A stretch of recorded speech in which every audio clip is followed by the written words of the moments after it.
When a person attained realization, it's like the moon's reflection in water. The moon never becomes wet, the water is never disturbed. When the Dharma has not yet fully penetrated body and mind, one thinks one is already filled with it. When the Dharma fills body and mind, one thinks something is still lacking. When a fish swims, no matter how far it swims, it doesn't reach the end of the water. When a bird flies, no matter how high it flies, it cannot reach the end of the sky. If there are fish that would swim or birds that would fly only after investigating the entire ocean or sky, they would find neither path nor place. When we make this very place our own, our practice becomes the actualization of reality, Genjo Koan. That is what Dogen Zen said in Genjo Koan. Like a fish in the ocean or a bird in the sky. And what Dogen said is, if a fish or a bird want to know what the meaning of the entire ocean or entire sky before actually swimming or flying, there's no way we can live. No way we can start something. But when I was a high school student, I was really like that bird or fish. I want to know the meaning of life before make any decision. And I couldn't find any meaning in this life. So I became a kind of nihilistic. And when I read Genjo Koan, I found I need to start to do something. I need to find a place. And to me, the place was the cushion on which I'm sitting. And when I found the place for me, then I found the path, the direction I have to walk. Before starting anything, there's no way we can find a meaning. There's no such fixed meaning that was offered before we are born. That teaching by Dogen in Genjo Koan was really helpful and important. So when I start to practice zazen, I can understand the meaning of this practice. I need to study Buddhism. Then, there's a direction I need to walk. And after I understand, I thought and I understood the importance of this practice, then how I have to find the way, how can I share this teaching and practice with others. And that is my path. I need to walk with certain direction. So to find the place, and then we can see the path, then which direction we need to go, I think is important. Otherwise, our life becomes really meaningless. I just want to satisfy my like and dislike or such desires without any direction.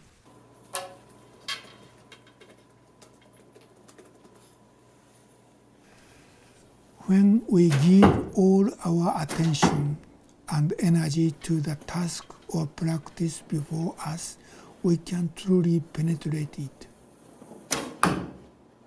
We work on the practice, study it, experiment with it, and care for it. We do this over and over again with whatever we encounter, one thing at a time, each time. This is how we study the characteristics of all things, one thing at a time. When we practice whatever role we are in sincerely, we penetrate that role.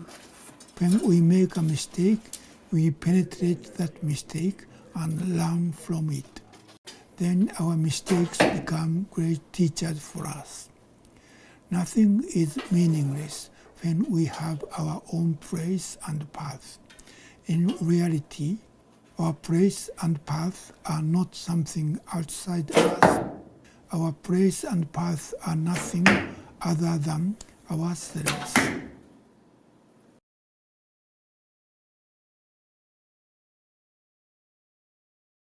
Reality is always asking us, what is this life?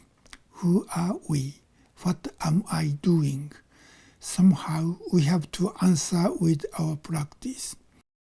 Even when we try to avoid answering reality's questions, that avoidance itself is an answer.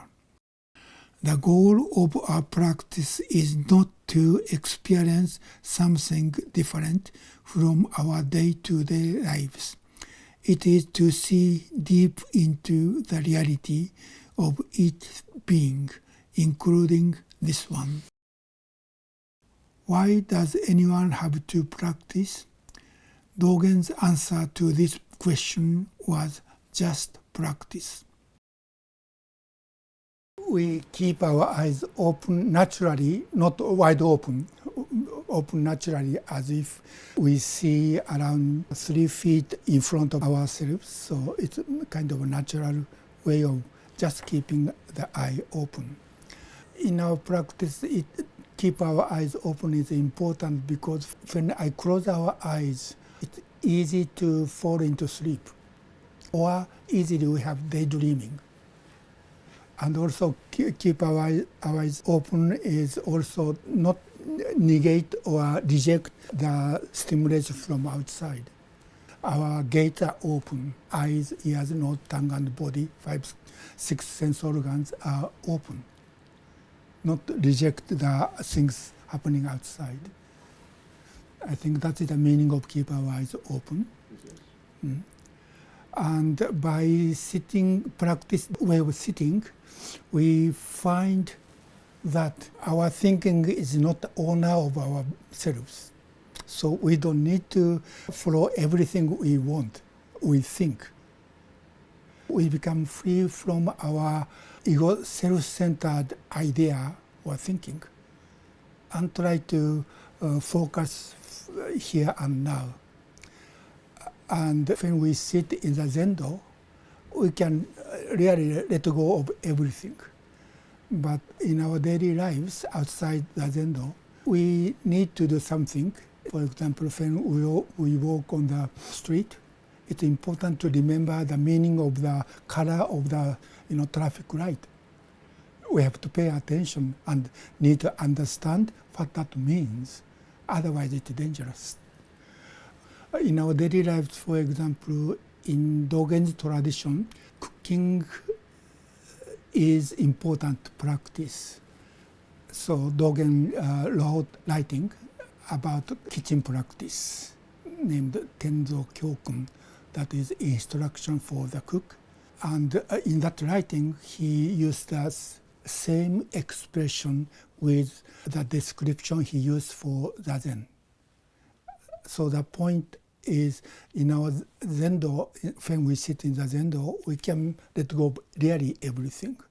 But when, for example, a tenzo, a cook, work in the kitchen, the person needs to focus on clearly see, understand what the person is doing. The person should remember something. But other thought, other miscellaneous thought coming and going can be let go. But sometimes we forget what I am doing, even though I'm doing.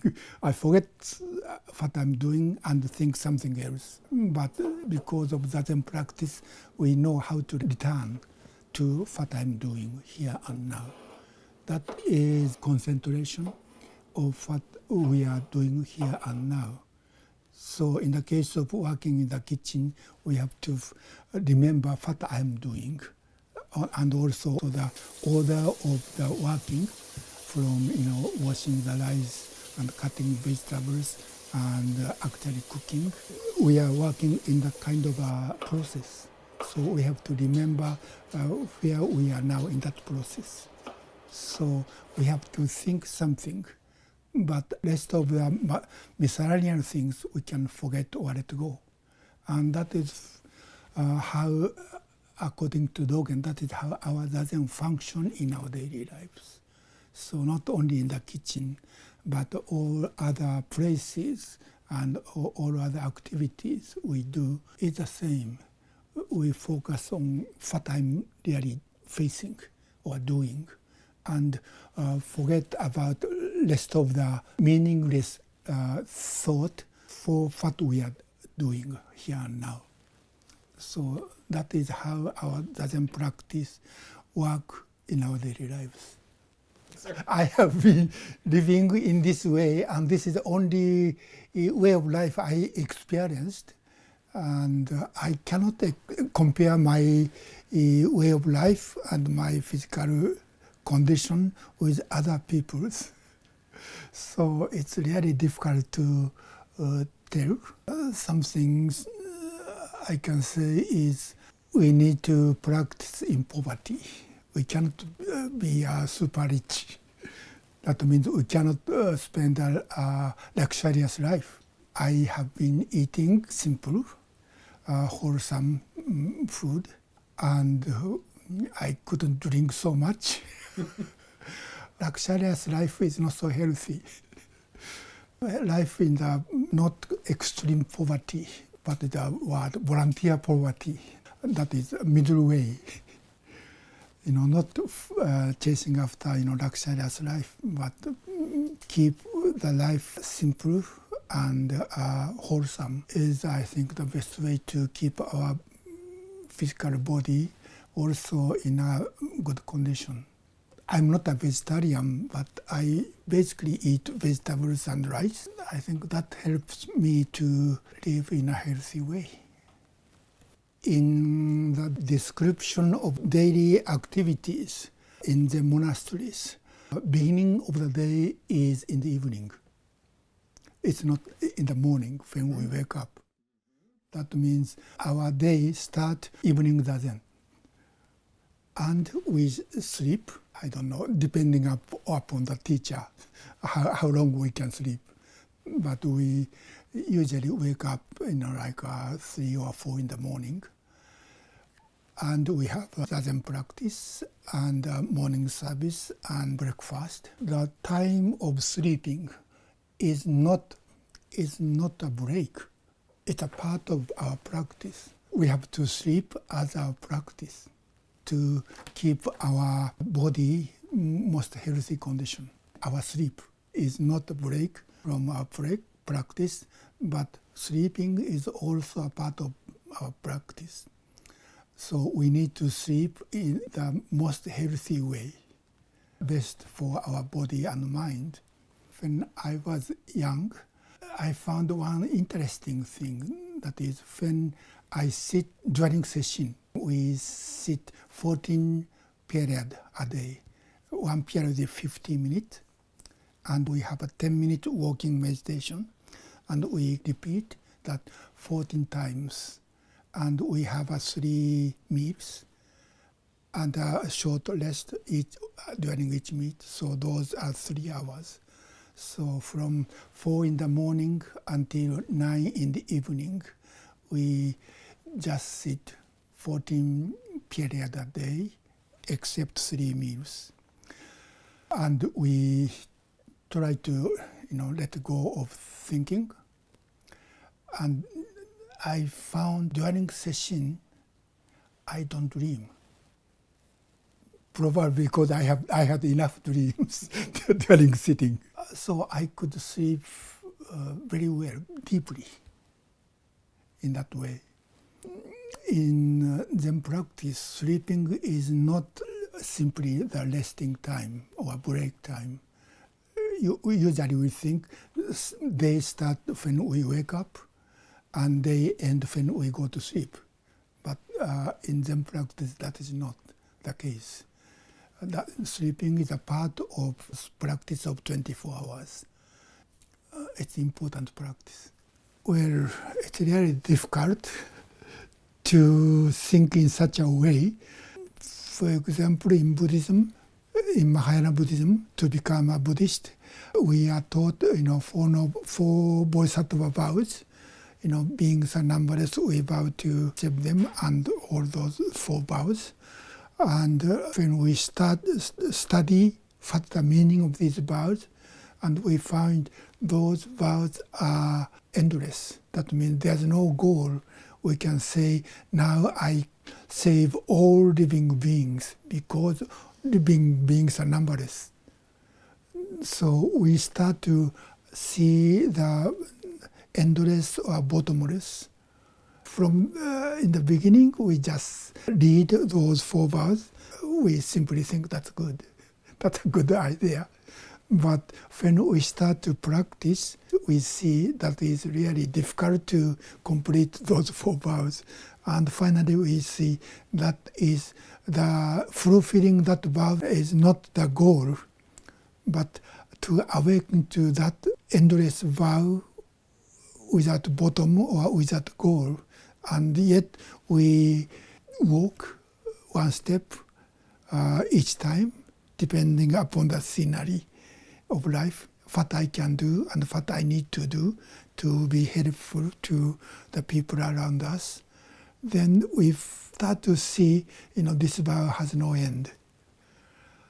So this is also a kind of a process of practice. So from the beginning, when I first studied Buddhism, I don't think, such a depth or such a bottomless, depth. But as continue we practice, we found, this is really endless.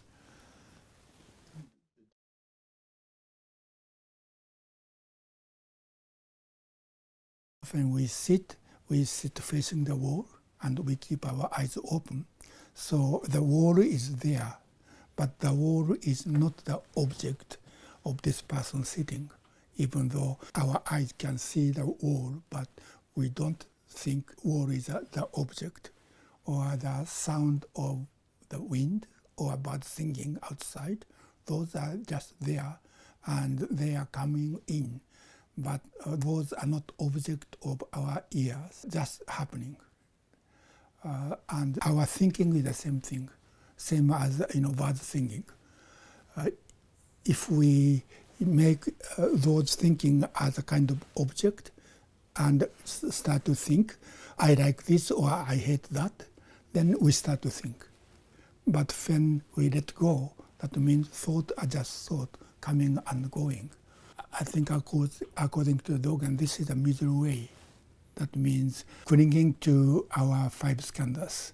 And another extreme is negate all of the five skandhas. But we, in our just sitting, we are free from both extremes. I think that is the meaning of just sitting, or dropping of body and mind in Dogen's teaching. So this is really a practice of middle path. And that came from Shakyamuni Buddha. Middle way has two meanings. One is practical, and another is a philosophical meaning. What he said in the first teaching at the Deer Park to those five monks is the middle way between self-indulgence and self-mortification.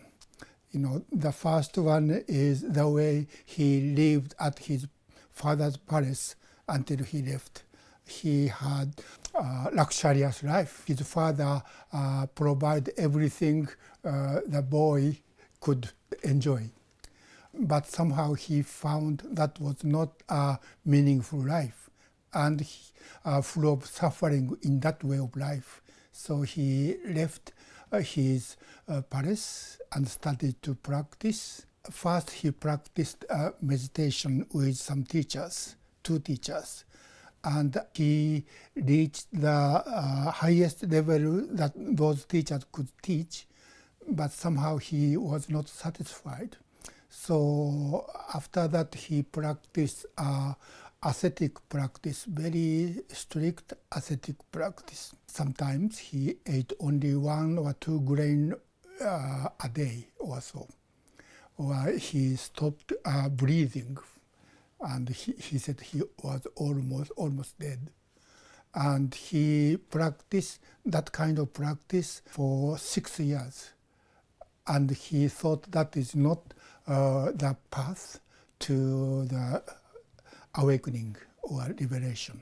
So he quit the ascetic practice, and he received some food offering, and so he restored some strength, and he bathed in the river or pond.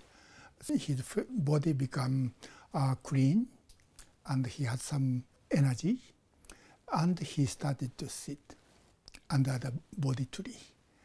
So when he said, I found the middle way to those 5 monks, he meant the middle way between these 2 sides of life. He actually experienced the life of, to satisfy our desires. And another extreme is a practice to negate all necessity of our physical body and also mental desires. But he thought those 2 are not meaningful. That was the first meaning of the word middle way or middle path. When we talk about our body, the philosophical meaning of middle path is not important. But it means the middle path between there are something fixed and there is nothing fixed. Those are 2 extremes. So middle way means, philosophically means, middle way between everything is existing as something fixed beings, and another is nothing will exist. So that is the second meaning of the middle way. But in the practical sense, middle way means to live with this body and mind. We need something to avoid, which makes our life unhealthy. That is too much desire and activity to satisfy our desire. That create our life suffering.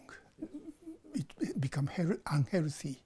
But to negate all of those desires or necessity of our body and our mind, then it's not healthy again. We negate the life. In a concrete sense, middle way, what Buddha taught is the Eightfold Noble Path. That is a healthy way of life. That is right way, correct way of thinking and speech and livelihood and effort and meditation and so forth, and wisdom. Those are to nurture those 8 areas of our life is the middle way as the most healthy way of life, to avoid 2 extremes. That is what middle way means, as a way we live with our human body and also mind. There is only the wall. I neither negate nor affirm anything. I drop off body and mind. I live on the ground of reality. I stop worrying. I settle more deeply into immeasurable reality. I keep this same posture through all mental conditions without being pulled this way or that. There is no good or bad Zen. Zen is always Zen. I maintain Zen posture through all conditions. There is only the wall.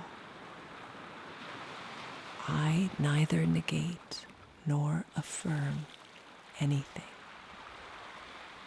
I drop off body and mind. I live on the ground of reality. I stop worrying. I settle more deeply into immeasurable reality. I keep this same posture through all mental conditions without being pulled this way or that. There is no good or bad Zen. Zen is always Zen. I maintain Zen posture through all conditions.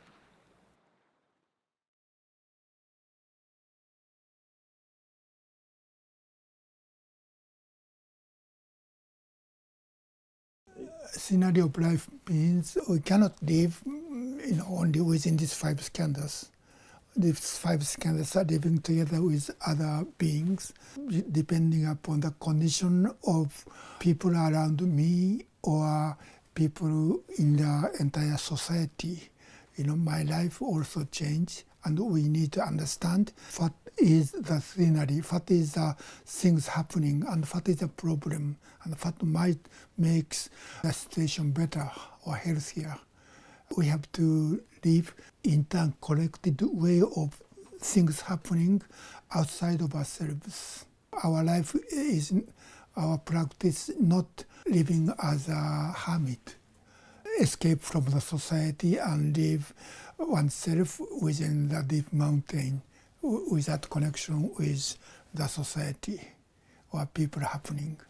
So the scenario of life is our life is always together with things happening outside ourselves or around me. So the self is together with the scenery.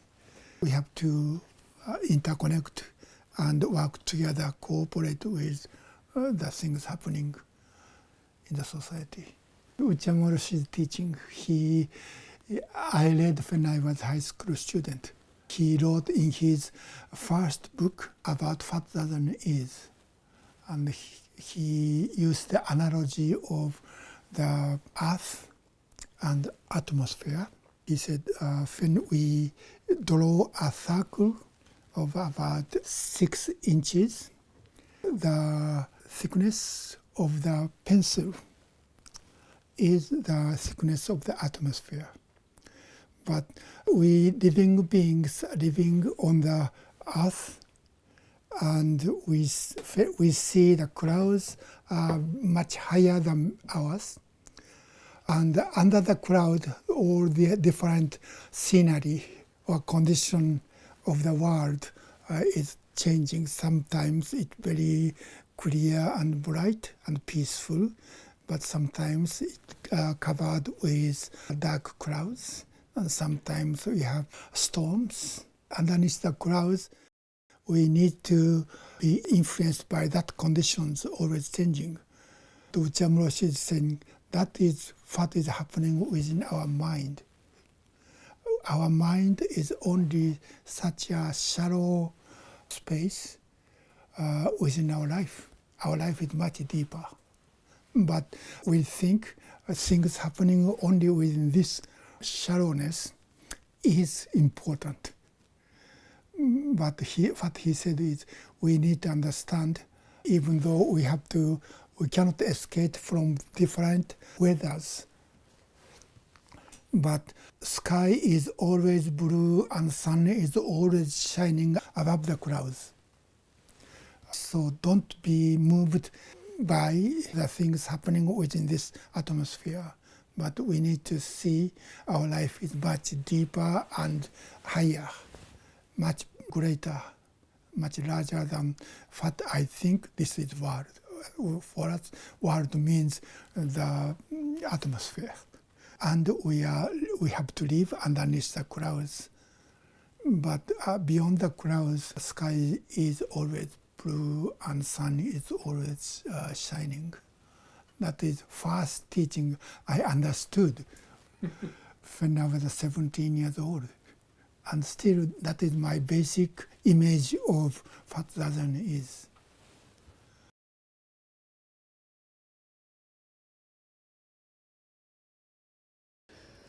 Firewood becomes ash. Ash cannot become firewood again. However, we should not view ash as after or firewood as before. We should know that firewood dwells in the Dharma position of firewood and has its own before and after. Although before and after exist, past and future are cut off. Ash stays in the position of ash with its own before and after. As firewood never becomes firewood again after it has burnt to ash. There is no return to living after a person dies. However, in Buddha Dharma, it is an unchanged tradition not to say life becomes death. Therefore, we call it no arising. It is the established way of Buddha's turning the Dharma wheel, not to say that the death becomes life. Therefore, we call it no perishing. This is like winter and spring. We don't think that winter becomes spring, and we don't say that spring becomes summer. That is the second meaning of middle way, between nothing exists and everything existing in a fixed way. We are changing, but there are some principle or law that is cause and result, or cause and effect. So there's something we have to follow, and yet things are always changing. And Dogen used the analogy of firewood and ash when he talks about that process, but within the time and space. When he talks about firewood and ash, he talks about the time. And he said firewood has its own position, own Dharma position as a firewood. And he said there are before and after, but before and after are cut off. This means the only true reality, true moment is this present moment. Past has already gone, and future has not yet come. So this present moment is only actual moment we can experience. And this is what Uchiyama Roshi said, my teacher said, this present moment has no length.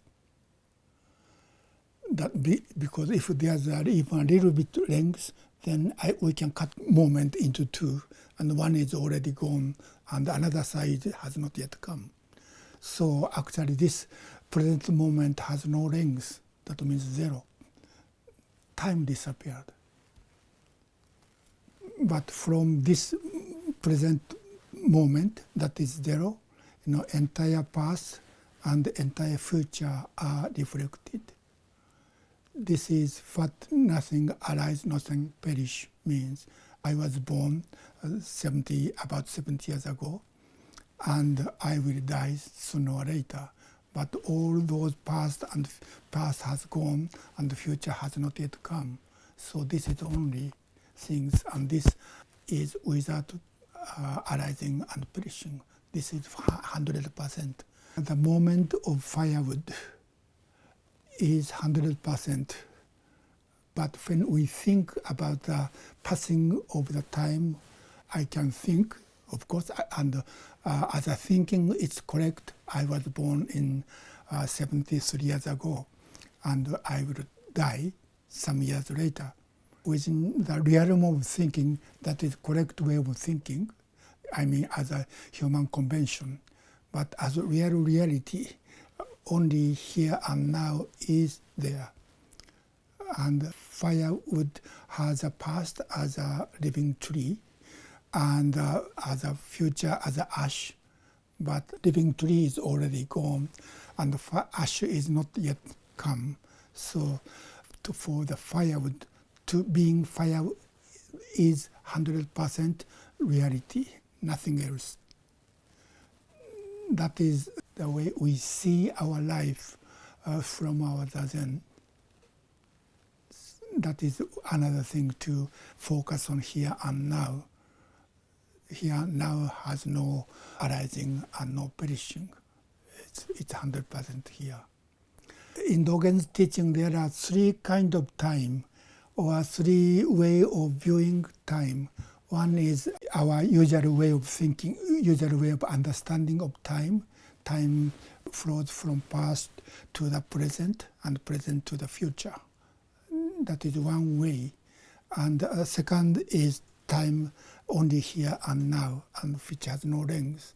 And third is time which doesn't flow. When I studied Dogen, he said, our zazen here and now is one with everything in the past and in the future. I think that means from the Big Bang until now, this is one moment. We make a segment by thinking.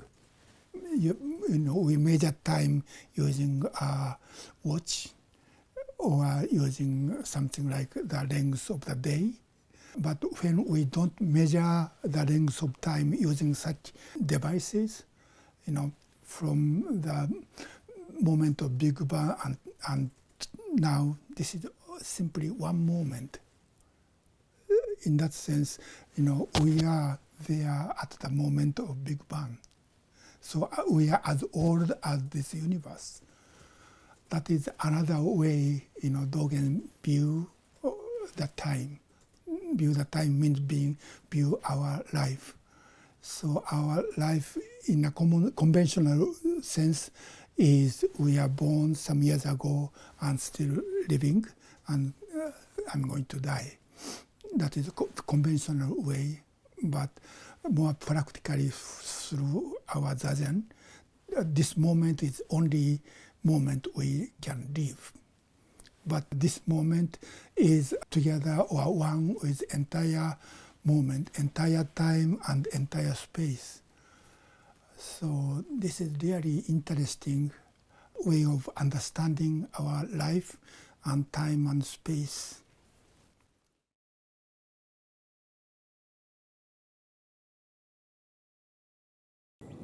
There is no separation between samsara and nirvana, or between delusion and enlightenment.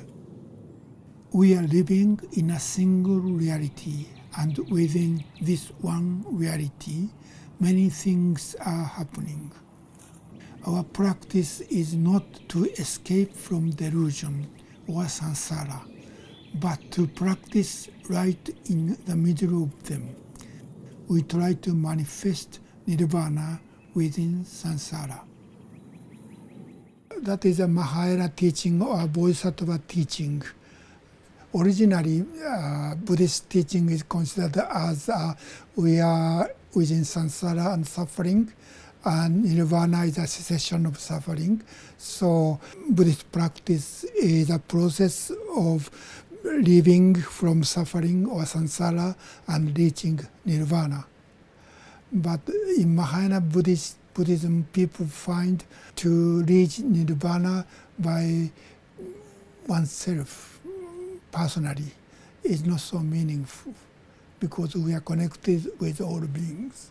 Bodhisattva vow, that is what the meaning of living by vow is. We are, because we are living together with all beings interconnectedly, only one person reach nirvana is not enough. But we need to go to nirvana together with all other beings.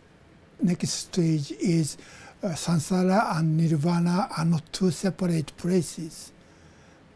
But we can find nirvana within samsara.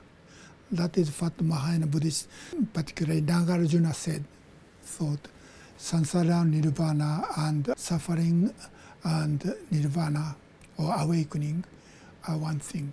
the place we can find nirvana is only within samsara.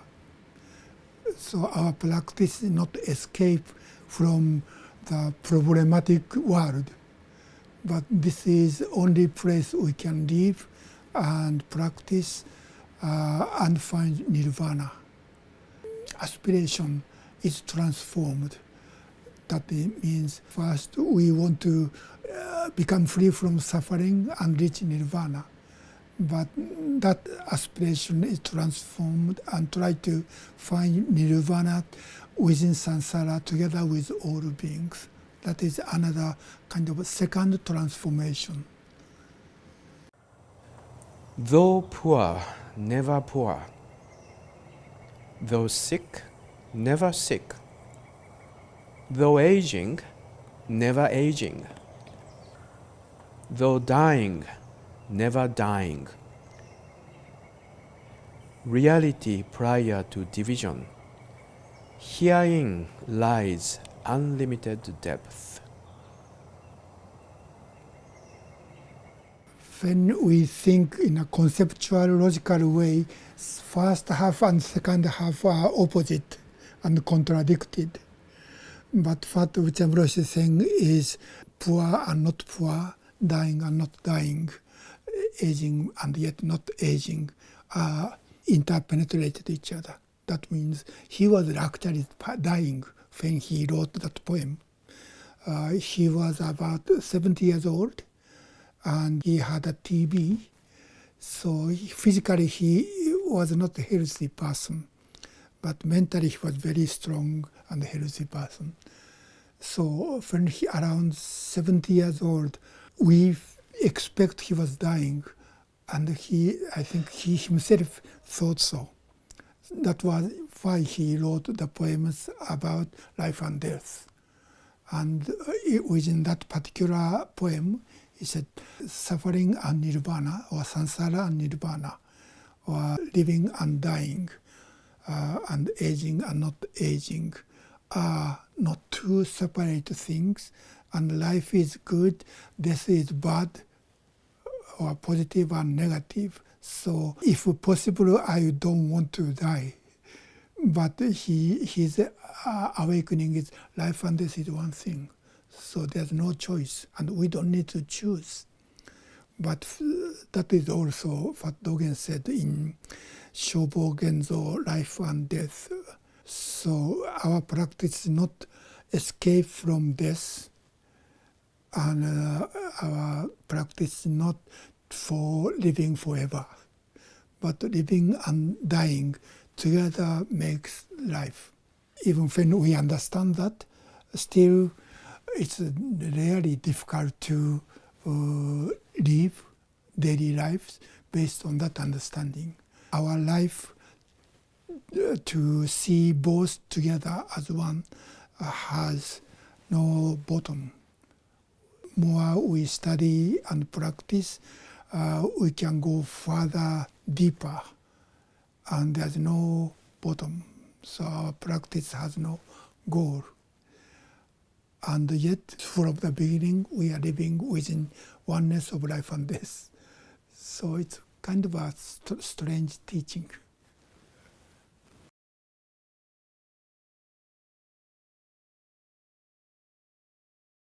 The limitless, unsurpassed, most profound Dharma should be manifested through practice with our small, limited, impermanent body and mind. In the case of Dogen's zazen practice, is also a practice of middle way. We practice our sitting is called just sitting. That means we do nothing but sitting. There are many different meditation techniques in various Buddhist traditions. Dogen's method is one of them, but it's kind of unique. His method is no method or no techniques. We just sit, keep our body upright, and keep our eyes open, not closed, and breathe through our nose deeply as if the air goes down to our abdomen. That's all. That means our body function naturally. We don't stop breathing, and we don't pay attention anything, any particular object, but keep our eyes just naturally open. Dogen Zen called this sitting just sitting, and also dropping of body and mind. And dropping of body and mind means dropping of five aggregates. In complete darkness, there is no discrimination. Our body and mind work together as one. The Heart Sutra says there are no eyes, no ears, no nose, no tongue, no anything. Because they are not independent, they work together as one. And there is no distinction between eye or nose or tongue. The whole body becomes an eye in the darkness. The whole body becomes a tongue when we eat. We don't eat and taste with our mouths and tongues alone. We see the food with our eyes, we smell it with our nose, we touch it with our hands. The whole body functions together as one in all our actions. So there are no eyes or ears independent of other organs. All work together. This is the reality of life. Light and darkness in Indian Buddhism and Chinese Zen are opposite. In Indian Buddhism, darkness is ignorance. Ignorance is without light. Light means wisdom. But in Chinese Zen, true reality beyond thinking is darkness. And brightness or light is our discrimination. Because when we see things, we can see the difference and we make distinction between this and that. Brightness or light means the way we think and understand.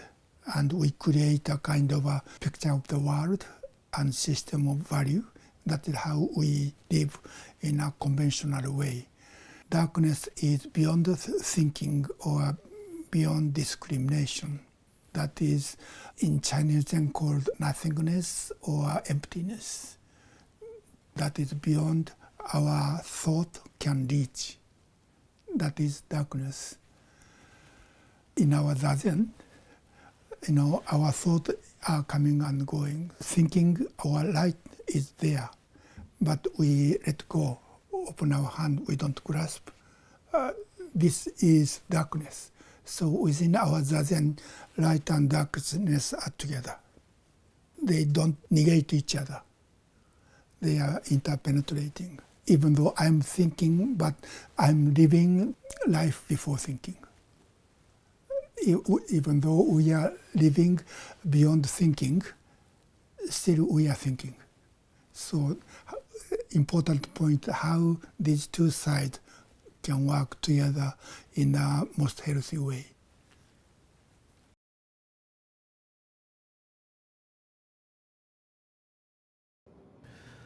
Zen Master Bao She of Mount Magu was waving a fan. A monk approached him and asked, "The nature of wind is ever present and permeates everywhere. Why are you waving a fan?" The master said, "You know only that the wind's nature is ever present. You don't know that it permeates everywhere." The monk said, "How does wind permeate everywhere?" The master just continued waving the fan. The monk bowed deeply. All the religious or spiritual tradition have certain way or style of practice, and Buddhist or Zen Buddhist particularly have certain style that is in Soto Zen sitting meditation, zazen is most important forms of practice. But our day-to-day activity is also a practice. And there are so many rituals and forms and ceremonies within the monastic traditions that is also a part of our practice. I think we need forms or rituals because we have body. And our life is how to use this body. Our spiritual path is not only our thinking, but we have to walk with our entire body and mind. So we need to know how to use our body as a tools to express 1 = 0 = infinity. If we are completely free and we can do anything and we have to invent anything by myself, then it is really difficult to find genuine forms of practice. We need to at least in the beginning study what kind of rituals or forms or style of practice have been transmitted in each traditions. And of course we can change. I understand the teaching that we are connected with everything and we are empty. It doesn't work. That doesn't change my life. In order to transform our life as a whole, including body and mind and spirit, we need to learn how to use our body. And fanning is the way we can cause the wind. Because wind nature is always there. When we practice, we can cause the wind.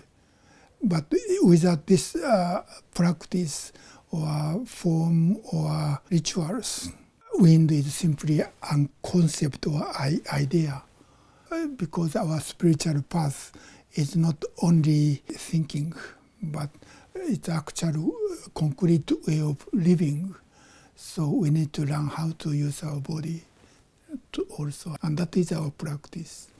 Value of aging. When I was young, I thought I could do anything. I was healthy and strong, and I felt I can change everything. But now I found my life is limited, and sooner or later I disappear. I cannot make change by myself. If this way of life is not transmitted to the next generation, my effort doesn't continue. In a sense, Shakyamuni Buddha is still alive after 2,500 years because we study and practice his teaching. So if our practice and teaching is continued or transmitted to younger people, our effort, our tradition is ended. That is too bad. So I really hope younger people are interested in some alternative way of life and try to find their healthy way of life.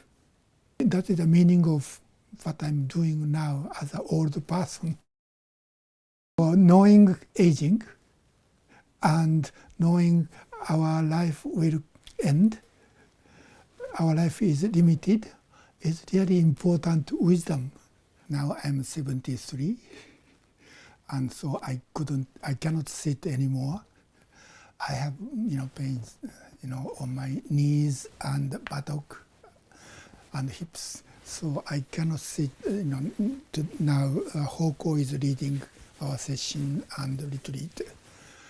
I focus on writing and preparation for lectures. I feel I know how to focus on what I need to do here and now because of the practice, and also to do day-to-day activities as practice. That means mind-free and letting go of thought, and remember only the necessary things in what I'm doing. I think that is helpful. So to me, the practice is like an anchor of the boat. If there's no anchor, ship may go anywhere, depending upon the winds. But doing things as practice, I know I need to be here and now. And when I feel I go somewhere else, I know how to return what I'm doing. So I think it's really helpful for me. Even now I cannot sit or practice so much.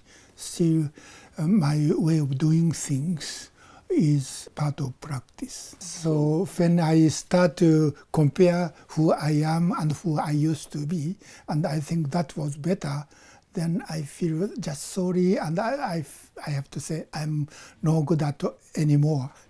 But this is a very important period of our life, I think. Same as several years after I was born, each year I think I can do something I couldn't do last year.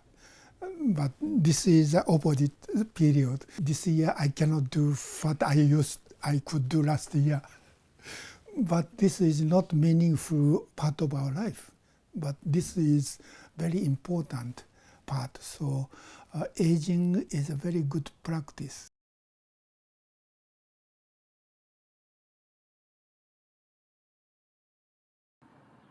In zazen, we see that we are deluded. This is enlightenment. We have to become free even of the Buddha's teaching, even of enlightenment. That is the Buddha's teaching. Three body of Buddhas, Dharma body, manifestation body or Nirvana kaya and Sambhoga kaya. Nirvana kaya or manifestation body is historical Shakyamuni Buddha as a person. He was born at certain place at certain time and lived for a certain period of time and taught and passed away. So actual person, that is a foundation of Buddhist teaching, that is a starting point. When Shakyamuni passed away, Buddha's student, Buddha's disciple couldn't find the second Buddha because he was so great, so special person. Buddha was one of the three treasures in Buddhism. Without Buddha, there's no Buddhism. So they start to think, what is Buddha? And first he said, that is Dharma.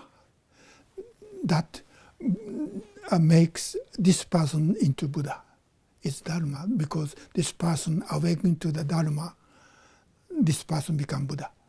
So actual Buddha is not Shakyamuni's 5 skandhas, but what he taught, the reality or the capital D Dharma that Buddha awakened to. And actually that Dharma is real Buddha. So that Dharma never die. Even Shakyamuni as a human being died, that Dharma doesn't die. That is the beginning of the idea of Dharmakaya. So even Rupa body, the body as a 5 skandhas of Shakyamuni Buddha disappeared.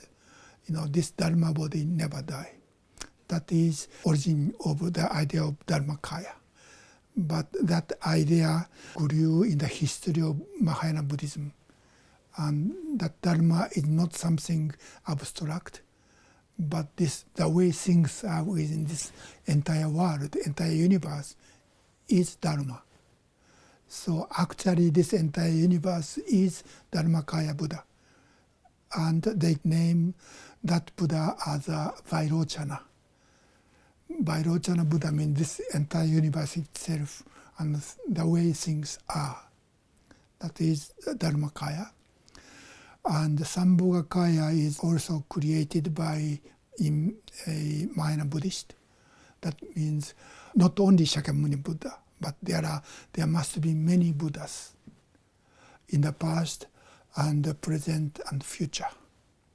And those Buddhas are, Sambhoga means the reward, sometimes translated into English as reward body. That means because of their long practice, as a result or reward of long practice as a bodhisattva, they become Buddha. And Mahayana Buddhists think there are many numberless Buddhas, such Buddhas called Sambhogakaya, For example, Amitabha Buddha. There are many Buddhas in Mahayana Buddhism. All those Buddhas are called Sambhogakaya Buddha. The Buddha who attained Buddhahood as a result of their long practice as a bodhisattva. So that is the origin of the idea of three bodies of Buddha. And Dogen says those three are actually one. That means Shakyamuni and his teaching and his disciple as a Sangha is a manifestation or actualization of absolute Buddha, Dharma and Sangha, that is Dharmakaya. So Dharmakaya is boundless, but Nirvanakaya is a manifestation of that boundless universal Buddha within certain place, within certain time of the human history. So actually, Nirvanakaya and some Dharmakaya is one thing. And all those Buddhas as a Sambhogakaya is also a part of this Dharmakaya. So all those three Dharma bodies and three treasures, Buddha, Dharma and Sangha, are actually one thing. And after Shakyamuni passed away, Buddhist tradition continues. So even Nirmanakaya Buddha disappeared, but still Dharmakaya is continue. And when we practice, within our practice, Buddha Dharmakaya is manifested. That is a very basic belief or faith in Mahayana Buddhism. In Dogen's tradition, there's a saying that when we find a teacher, our practice is half completed. Teacher means which kind of life I want to live. And the teacher is a rolling model, so I want to live like that person. That is the direction. And when we find that direction we want to walk, that is almost half of the Bodhisattva path. It's really difficult. There are so many teachers or fake teachers. Fake teachers, yes. It's really difficult. Unless we know what is a genuine teacher, we don't know what is a fake teachers. It's really difficult. So I felt I was really lucky, fortunate. As a Buddhist in this country, in United States, the history of Buddhism is so short yet. So it's kind of difficult to see, to judge who are good teacher or not genuine teacher. Important thing is for young people who are interested in Buddhism to study the Dharma as much as possible and to meet different teachers and try to find who is the genuine teachers. Dogen tried to find a genuine teacher and he couldn't find it in Japan, so he had to go to China and he found only one good teacher. It's really important to find a good teacher. The Dharma teaching might be some difference from Uchiyama Roshi's or Saki Roshi's. Buddhism has been transmitted from India to many different countries in Asia and today in the West. But in each place, the unique nature of Buddhism was created without changing the essence. Indian Buddhism, Chinese Buddhism, Japanese Buddhism, and the Buddhism in the Theravada tradition and Tibetan tradition are all unique. And I think each teacher has also unique.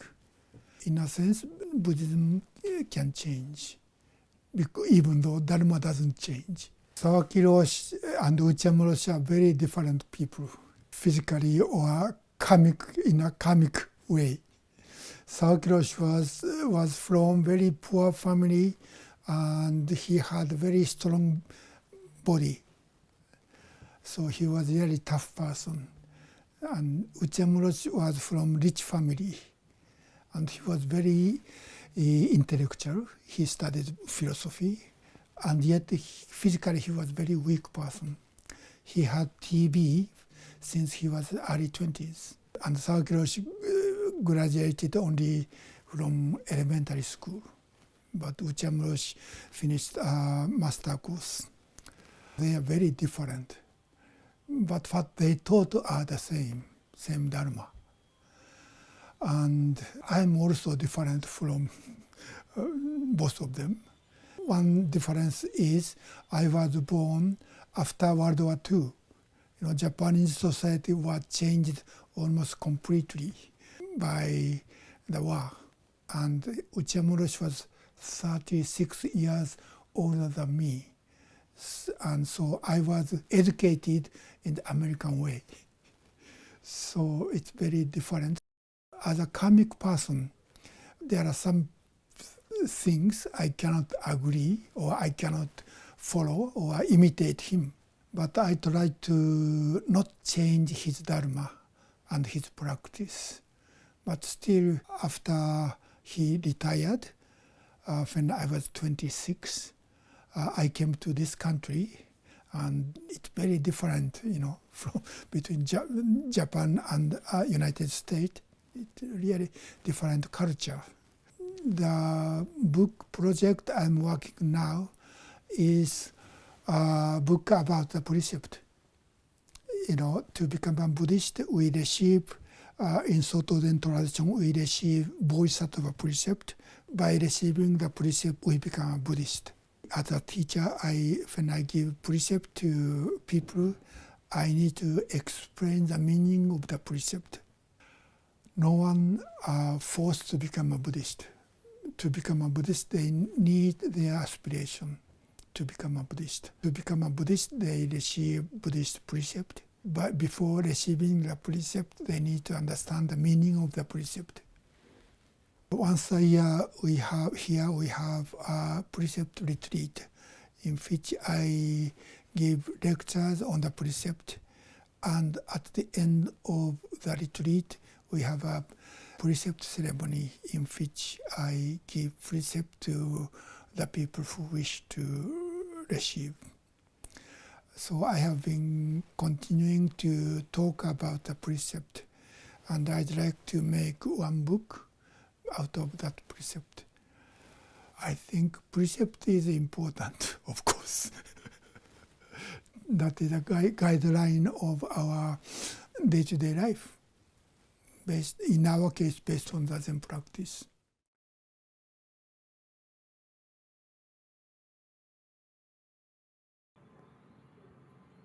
In zazen, we take off all of our clothing and become the naked self.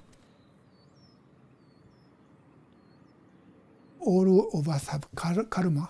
Karma means influenced by our experience, including, in my case, what all people in Japan had been experienced. That became a Japanese culture, and that influenced me. So I cannot become free from that influence. That means I am a Japanese, and I cannot stop being Japanese. And I don't think I need to. But important point is I cannot lose identity as a Japanese person. And yet to live together with people from other tradition, I have to be free from my identity as Japanese. So I think both can be there. We need to keep identity, and yet we need to be free from that identity at the same time. That is a very difficult practice for all of us today. Now this entire world is a one society. So there are so many different people are living together as a member of one society. So it's really difficult time for us, all of us. So I think the most difficult and important core is how can we keep identity and at the same time become free from identity. Racial, spiritual, and cultural identity. We need to keep the identity. And yet, if we become free from identity, then we have to fight against other people. So this is really difficult koan for all of us. I think that is what Uchiyama, my teacher, said. After we are born, we start to wear something, depending upon who we are, in which family we are born in, and what kind of education we received, and what kind of work we have. Each person and each, particularly in the ancient times, farmers wear farmers' clothes, and samurai or warrior class had their own, uniform, and aristocrat had their own clothing. So the clothing shows the occupation or position of that person in the society. And not only within society, but we define ourselves, whether I am clever or stupid, or I am great, or I am low class, or I'm not capable. That kind of definitions from by ourselves and from the society, those are the clothing we wear. And in order to live in the society, somehow we need to put on some clothing to understand what I should do or what I can do. But sitting zazen, when we sit in the zendo facing the wall, we can take off all those clothings. That means we are nothing. We are free from all those definitions or evaluation about who I am, but just be who I am. I think that is what take off all the clothes or naked self means. When a seed fully functions as a seed according to its own life force, it negates itself by becoming something else. The nature of a seed is that it is not bound to being a seed. Human life is the same as this. When a baby fully expresses its life force, it negates babyhood and becomes a person. When we see this reality, we see that our lives are always new and fresh. 5 aggregates are forms, sensation, perception, formation, and consciousness. The first one is material, that in our case, this body, and the other 4 are mental function of our mind. And what Buddha taught is those 5 aggregates are only thing there are.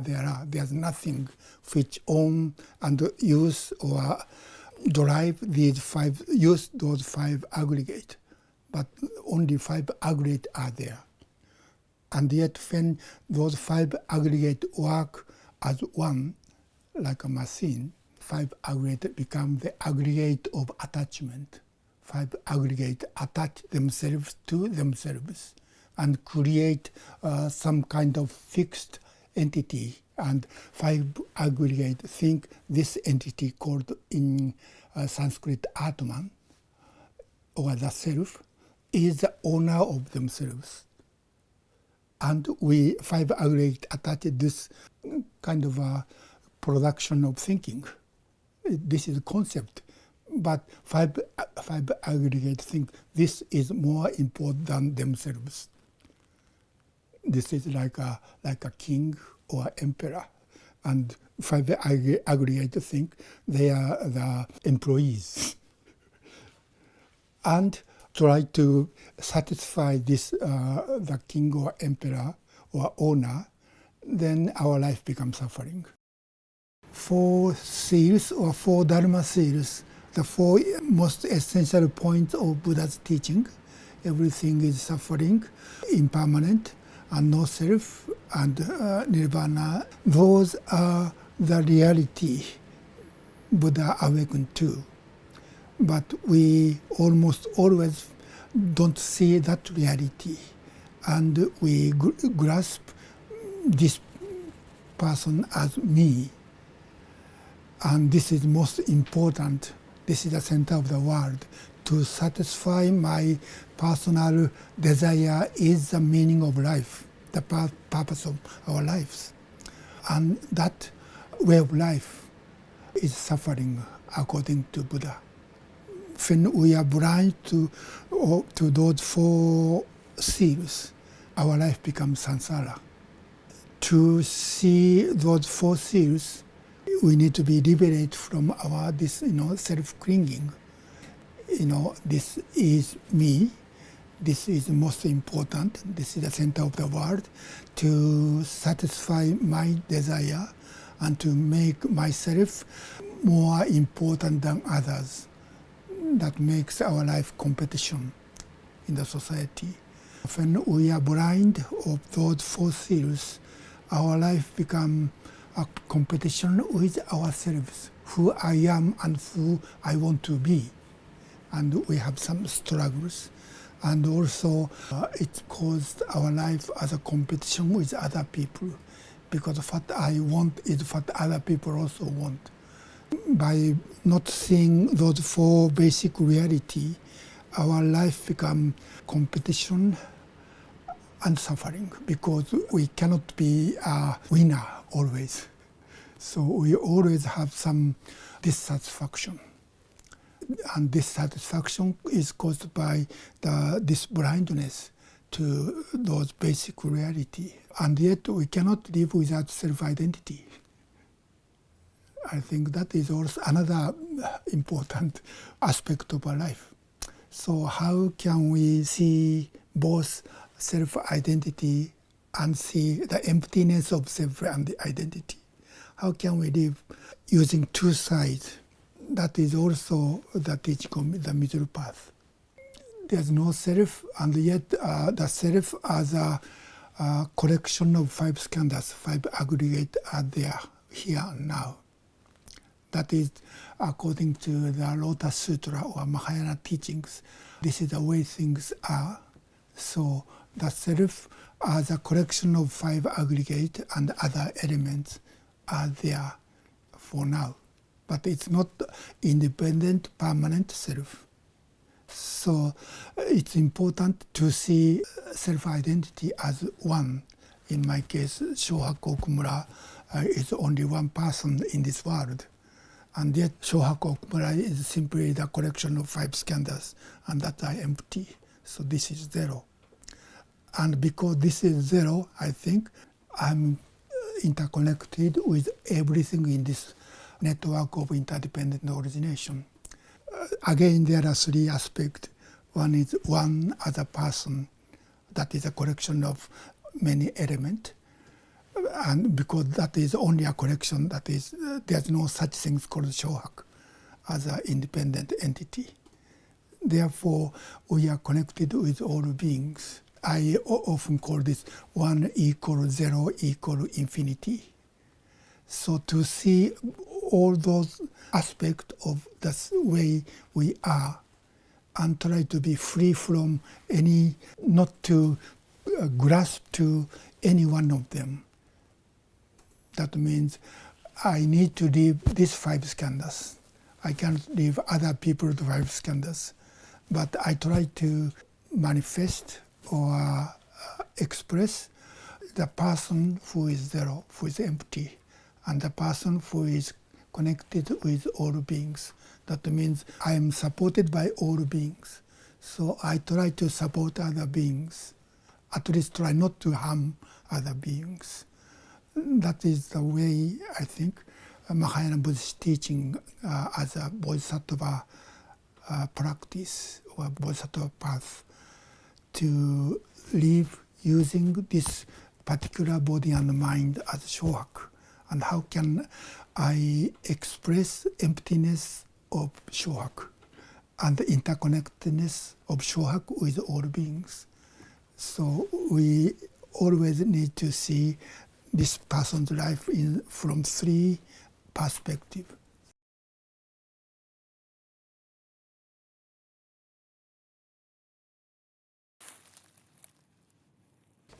To be natural is the most difficult thing for us human beings.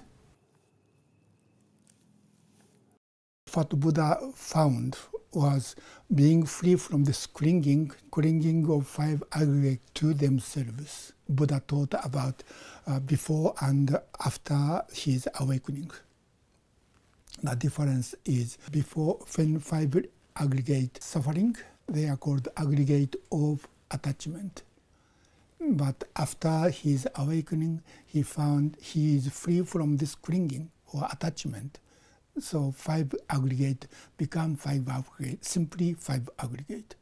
Buddha said five aggregate are mara. When five aggregate attach themselves, five aggregate are mara. And five aggregate create suffering and they themselves suffer. So there's no sufferer and suffering. But when Buddha conquered mara, he became free from attachment or clinging to the five aggregate. Then five aggregate, when he conquered the mara, he didn't kill the mara. Five aggregate are transformed. So rest of his life, his five aggregate function as Buddha's body and mind. Buddha didn't kill the mara. That five mara sometimes visited Shakyamuni Buddha in his life. Five aggregates are transformed from mara to Buddha's body and mind. And in the case of Dogen, when he said dropping off body and mind means five skandhas, five aggregates. And so dropping off body and mind means five aggregates are released from clinging to themselves. And actually that is what the very first sentence of the Heart Sutra is saying. Avalokiteshvara Bodhisattva, when deeply practicing prajna paramita, see the emptiness of five skandhas and relieves all sufferings. This is Mahayana teaching. So Shakyamuni's teaching and Mahayana teaching in the Heart Sutra. And what Dogen taught was that, to me, is consistent. That is, five skandhas is released from attachment to themselves. Dropping off body and mind is not negation of body and mind, but attachment or clinging is dropped off. Then five skandhas become transformed from mara to Buddha's body and mind, or five skandhas simply be a five skandhas. That is empty. That is emptiness. Our practice of just sitting is just be there. And when we think about something, then there is a clinging. My teacher Uchiyama Roshi said, in our zazen, we open our hand. Letting go of thought is opening the hand of thought. That is dropping off body and mind. That means thoughts are there, but we don't grasp. We become free from clinging or attachment, but we don't negate the function of five skandhas. Body is just sitting and breathes deeply, and all different kind of parts of our life is still functioning. So there's no negation, but be without clinging. And our other four aggregates are the same. We don't try to eliminate our thinking, and yet we don't grasp them. We don't fight against them. We just let them come and let them go freely. So those thoughts coming and going in our mind is not the object of this person sitting, but it's simply happening. Bodhicitta is an expression used in Mahayana Buddhism. The people who arouse bodhicitta is called bodhisattvas. The people who are seeking the body or awakening. Awakening means it's already there, but our eyes are closed, therefore we don't see. Awakening mind or bodhicitta or awakening mind or aspiration is that somehow deep in our body and mind, there's some life force. When we live in not healthy way, somehow our life feel it's not the right way. So we need to find alternative, more genuine or healthy way. That not a desire, but somehow some energy. Feel, this is not healthy, so we have to make change. We have to find a better way of life. That energy is called bodhicitta or aspiration in Buddhism, but in any religious or spiritual tradition have the same thing. Somehow, when our way of life is not healthy, somehow we feel this is strange. Same as when we are sick, we feel there's some problem, so we have to find the cause of the problem and how to restore the health. So it's not only in Buddhism or Mahayana Buddhism, but our life has such a energy to wish to live healthy way.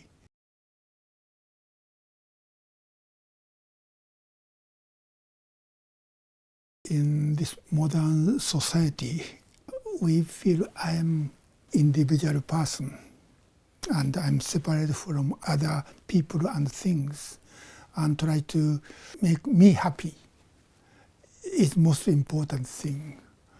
But we don't see, this self, this individual self is empty and connected with all beings. Therefore, our way of life is very kind of isolate from the rest of the world and rest of the society. I think that makes our life isolated. We always try to find connectedness, but even the connectedness is a kind of symptom of isolation. That's why we want to have connection, but connection through using words and internet makes us feel more isolated because we don't really trust other people's words. Is really a genuine expression of other people's feelings or heart. So we have to be always suspicious about other people, and even we don't believe ourselves. If what I'm really feeling and thinking and what I'm saying is same thing or not. There are so many false news, fake news. Even what I'm saying might be something not really as what I feel and think.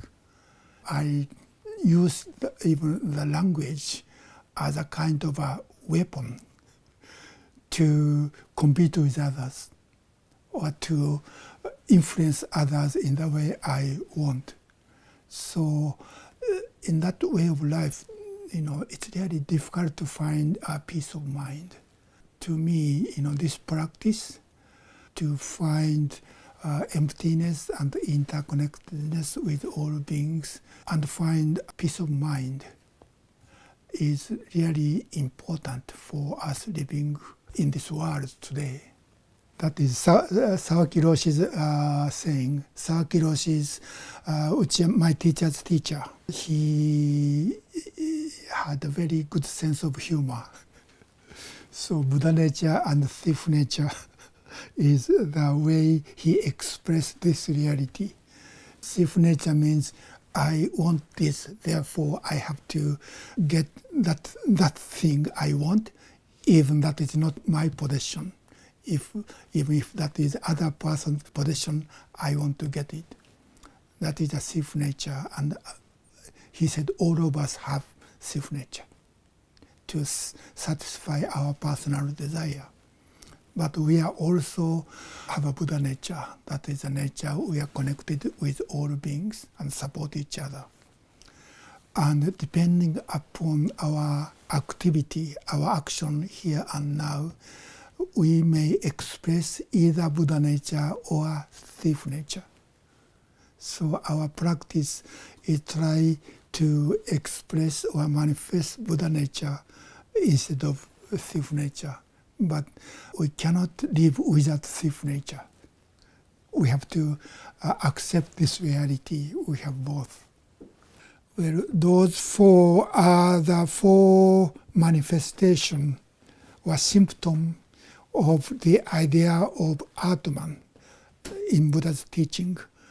When we don't see the four seals, four Dharma seals, and we think the self is important and permanent, and to satisfy this self is the goal of our life. That is the opposition of three minds. So those four gachi, gaken, gaman, gai is a symptom of the sickness caused by the idea of the self, according to Buddhist teaching. The problem is modern society is based on those four things. And we suffer. We create the problems and we suffer. And it's really difficult to transform.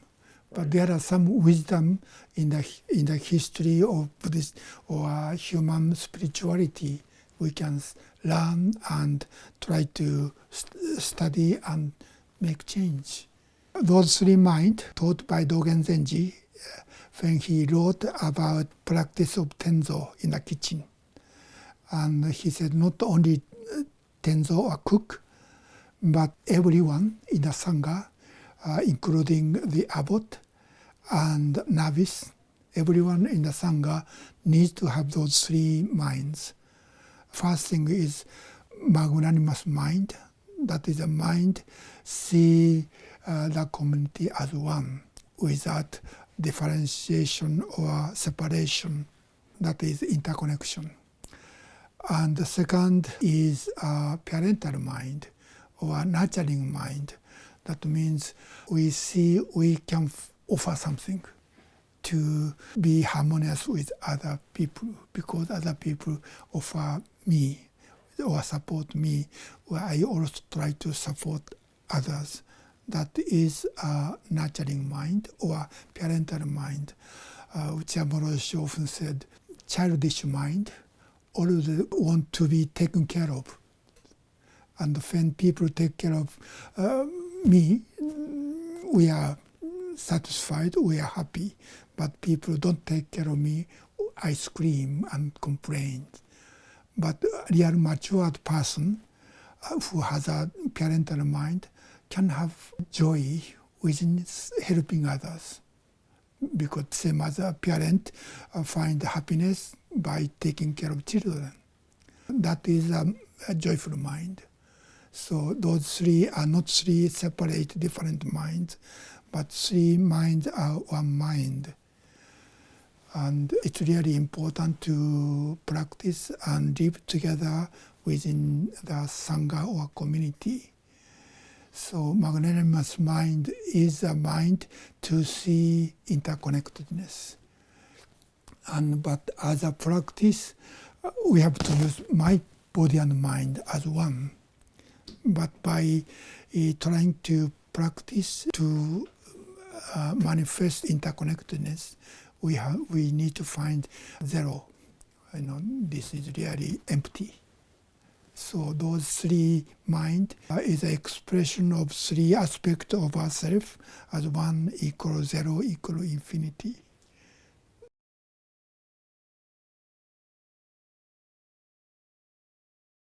When I was a high school student, I didn't like people who are living in Japanese society. People are working hard to make money.